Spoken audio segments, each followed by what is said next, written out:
But I can't believe everyone is not talking about this guy right here. This guy in the middle, Brian Peck.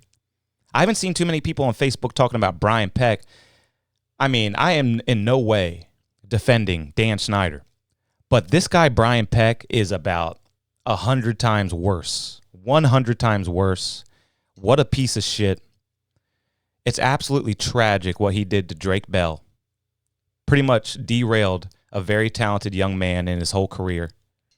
And the most tragic part about this documentary, and I'm not defending him, but I'm just saying I cannot believe everyone's talking about Dan Snyder when this motherfucker exists. It's one of the most tragic stories I've ever heard in my life. I'm going to break it down to you real quick. Share the live, just like Johnny Nobles. Johnny, have you seen this documentary? It is crazy. I was furiously angry during it. I was horribly sad during it. The amount of emotions that this documentary brings you through. Yeah, that's what I'm saying. Like Dan Snyder, man, I'm going to get canceled. But Dan Snyder is actually he's like the GOAT when it comes to making kids content. And I watched that whole documentary very closely. And I was looking, okay, what did this motherfucker do? And I wasn't finding too much crazy evidence. But these three men right here, some of the worst evil that is on this planet. And I'm just going to break it down for you really quick. So this guy in the middle, his name is Brian Peck. Brian Peck. And it's weird because he's the one who abused Drake Bell. And what was Drake Bell's co-host name? Josh Peck. And I didn't do any research, but somebody Google it for me. Is Brian Peck related to Josh Peck? How crazy would that be? But aside from that, let me just take it back to the beginning. So Drake Bell becomes a child actor, and he has this amazing father. All right, Drake Bell's father, my absolute favorite character in the documentary. Hell of a father. So Drake Bell's father starts out as his manager. He gets him into show business, but him and his wife not doing too good. Very bad relationship. They're butting heads. But Drake Bell has a great dad who loved him very much. Gets him into acting. And then Drake Bell gets accepted onto the Amanda Show. Great show. I loved that show when I was growing up. And when he gets accepted onto the Amanda Show, he starts getting mentored by this guy named Brian Peck. All right? And Brian starts getting too close to Drake. He's getting too close to Drake, and the dad notices. The dad is literally noticing. He's bringing it up. He's like, I'm pretty sure my son can dress himself. I'm pretty sure you don't need to touch him there. I'm pretty sure this is over the line. And then everyone on set just ostracizes the dad, makes it seem like he's problematic or something. And the whole time, he knew. So Drake's dad knew the entire time. He was telling him, I don't want my son alone with this guy, Brian Peck. And then Brian Peck literally convinces Drake and his mom to have Drake's dad not be his manager anymore. And now the mom is the manager. Well, the mom... And the dad tells the mom, all right, I'm not the manager anymore. But if you listen to one thing I'm saying, this is what the dad said to the mom.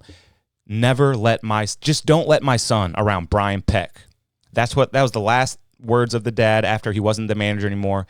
He was swearing that Brian Peck was a bad news the whole time.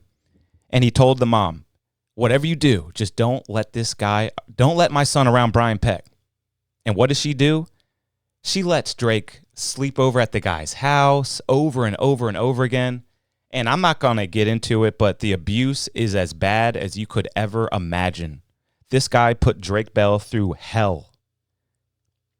And I don't want to spoil the whole documentary, but I'm very passionate about it, so I'm going to keep talking about it. And then when Drake Bell finally reaches his breaking point and confesses about all this abuse that this guy has done to him, and they finally get this guy in court, and the court date finally shows up, Drake Bell gets into court, and he looks at the courtroom, because you know how the courtroom is divided into two sides, right? Each party's side. Drake only had his parents there and like one other friend, and Brian Peck had like all of Hollywood out there to support him. So it really shows you that Hollywood is compromised, full of pedophiles, just like all the QAnon people always said. We'll always make fun of them. And then countless stuff like this just keeps coming up. So when are we going to take that serious? You know what I mean? But yeah, watch the documentary. Jack, talk about it. Talk to me, Jack. Jack says I don't buy it. Yeah, Jack. I don't buy the whole Dan Snyder thing, but these three guys, get them off the planet. Because this guy right here too, I don't remember his name. His name was Jason something over on the left. I don't even like saying what these people did, but just know these are the evil people in the documentary right here. If you really want to focus on some absolute dirt of human beings, it's them right there. And I can't believe Dan Schneider really got the brunt of it because, my God. Yeah, Jack, talk to me a little bit. What don't you buy about the documentary? Because I wasn't buying certain things too. Get them off the whole planet, man. I couldn't stand that shit, especially when I might just rant about this for another 10 minutes because the dad, guys, Drake Bell's dad, you have to watch this documentary for Drake Bell's dad. That is a good dad. He knew the whole time. Oh my God, yeah. So there's this one story where Drake Bell's dad is like, man, this guy keeps dressing my son. He's fully capable of dressing himself. He's putting his hands all over him. He goes over to a stage assistant or something. He goes, man, this guy Brian Peck is really inappropriate, and I don't like him around my son. And the stagehand goes, oh, well, he's homosexual. You're probably just homophobic. Literally trying to convince the dad, oh, you probably just think that because you're a bad person. Fast forward like 5 years later, and Drake Bell has been horribly abused over and over and over in the worst ways possible by this guy. And he knew the whole time.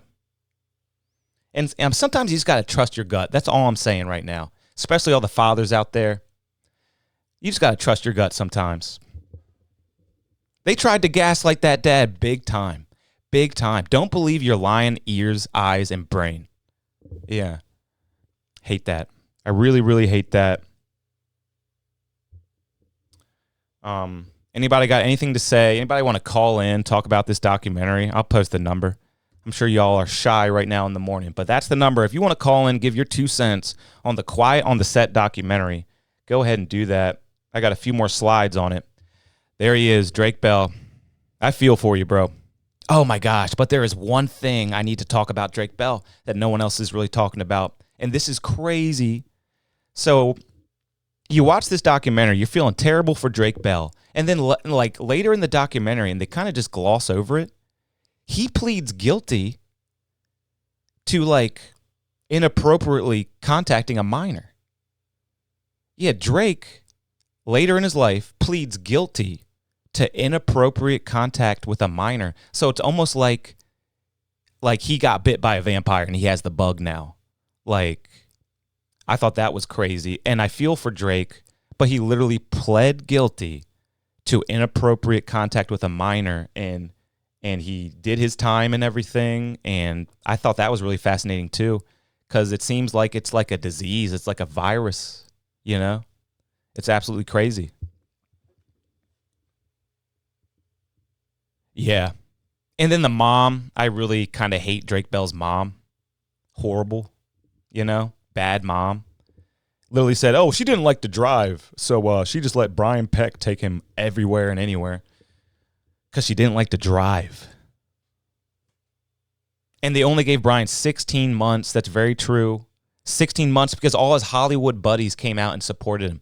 All these people wrote letters of support, and they showed some of the letters of support. This is what some of these Hollywood elites were saying. Brian, this is very uncharacteristic of Brian, and he got tempted by how'd they put it? He was tempted by jailbait. They literally put that in the letter, some guy. Jack, are you being facetious? You've never heard of Drake Bell? We're talking about Drake and Josh. We're talking about, remember the Amanda Show? And I also just wanted to talk about the Amanda Show a little bit, because when I was watching the Quiet on the Set documentary, all these memories of the Amanda Show came flooding back to me. I don't think people talk about that show enough. Amanda Bynes was an absolute bona fide comedic genius as a young girl. She really was. I can't believe the stuff she did on that show. And looking back, I mean, I was born in 1990, so I was probably around 12, 13 when that show came out. So I'm a young boy and I'm trying to cope with, man, I'm watching a girl show and I'm loving it. And like, I almost did not want to like the Amanda show because like, it just seemed like I'm a boy. I'm supposed to like boy stuff. But she was a comedic genius. She had me cracking up. They had some great sketches on that show, great energy. She was involved in every single sketch. She was amazing, man. Yeah, Amanda Bynes was absolutely amazing, and I forgot. I haven't thought about her in a long time, but what she did on that Amanda show and on the early years of all that, really incredible. And they broke a great talent in Hollywood. They broke many great talents in Hollywood. Yeah, yeah. So many famous people wrote letters. Some people involved with Boy Meets World wrote letters. Some other kids shows wrote letters. The guy who played he played like Superman in a show called like Small World. He wrote a letter. Yeah, and that's true. And I actually got a picture of Amanda Bynes. Dude, look what they did to her. Mm. I mean, what comes to mind when I see this is just completely unnatural. Like, this person was a human, and you just took the humanity right out of them. The eyebrows, the hair, the complexion, the redness. I just feel so bad for her. She got broke.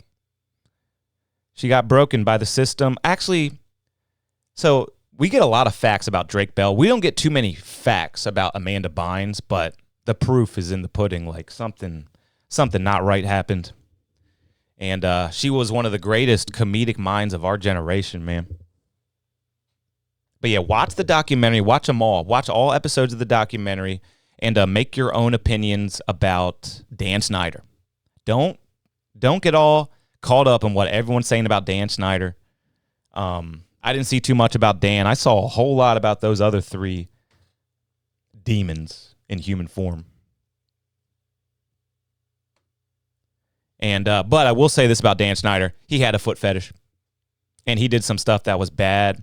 And that stuff that, like, who made Ariana Grande do all that stuff? That, yikes. They knew exactly what they were doing with all the Ariana Grande content of her sucking her own toes, her trying to get the juice out of a potato. That was literally, and I hate even saying it, but that was bona fide pedophile porn. And I don't know who was in charge of that, but that was despicable.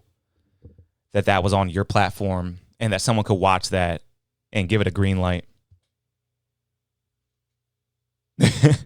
Jack, if you've not seen the documentary, the Ariana Grande, hey, I'm calling it like it is. Trust me, Dan Snyder, not that bad. But the stuff that Ariana Grande did was bad, Jack. You have to watch it for yourself. It's literally pedophile porn. It literally is. It's crazy what they made her do. It just, once you see it, yeah, it's obvious. But I will say this. It's interesting that it seemed like Dan Snyder had a foot fetish. And I remember this back in the day. They had a lot of foot logos. They were really, but I mean, you can make the case that kids think feet are funny. You know, kids think feet are smelly and funny, and they love gross things, and they like getting gross and getting messy. Jack, no, Jack. Not up in here, Jack. But yeah, I watched the doc. I'm kind of the devil's advocate sometimes, but when I saw the Dan Snyder stuff, I kind of just thought he's the GOAT. Let me know what he did. Maybe I missed something. Let me know in the chat real quick. I'm not trying to defend a bad man, but when it comes to those other people, I just don't know why everybody's talking about Dan Snyder. Oh, and yeah, here's his apology. Let's check in on Dan. In some people's eyes, and it made me feel all right.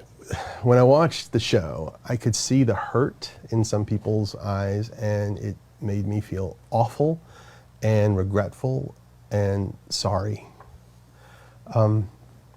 I wish I could go back, especially to those earlier years of my career, and bring the growth and the... Like, honestly, when I watched the doc, it just seemed like this guy was kind of annoying. He was a perfectionist.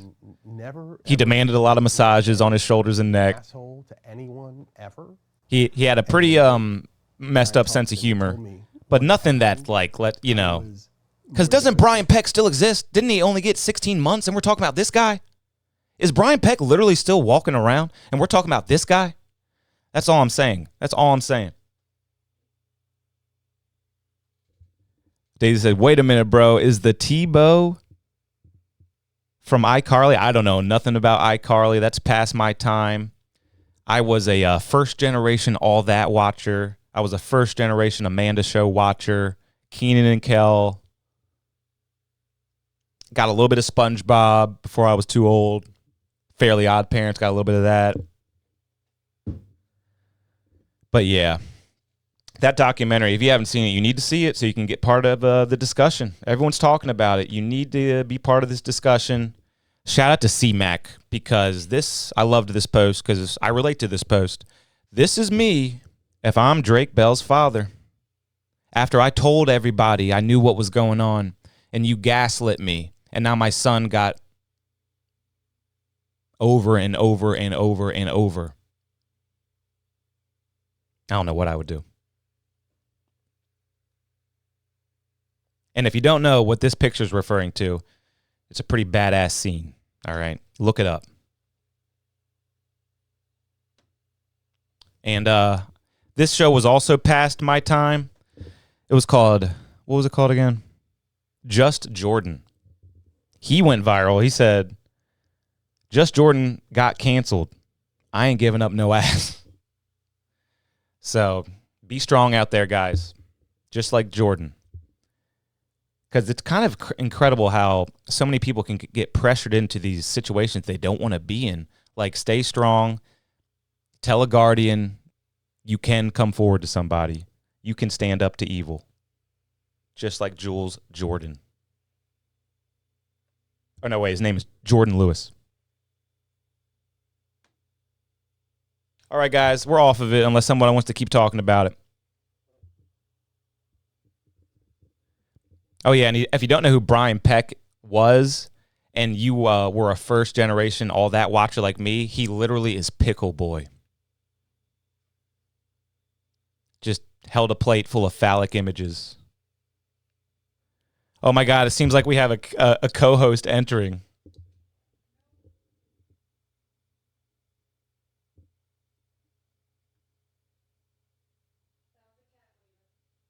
Oh, okay. Nope. So Kenny Flight has missed the episode again, I just want to point out. That is just hilarious. He literally told me, I'm going to set an alarm every week now. I'm going to set an alarm at 9. I'm going to be there. I cannot wait. I'm fully invested. Holy crap. That boy cannot wake up. It's a problem. I'm worried about you, Kenny.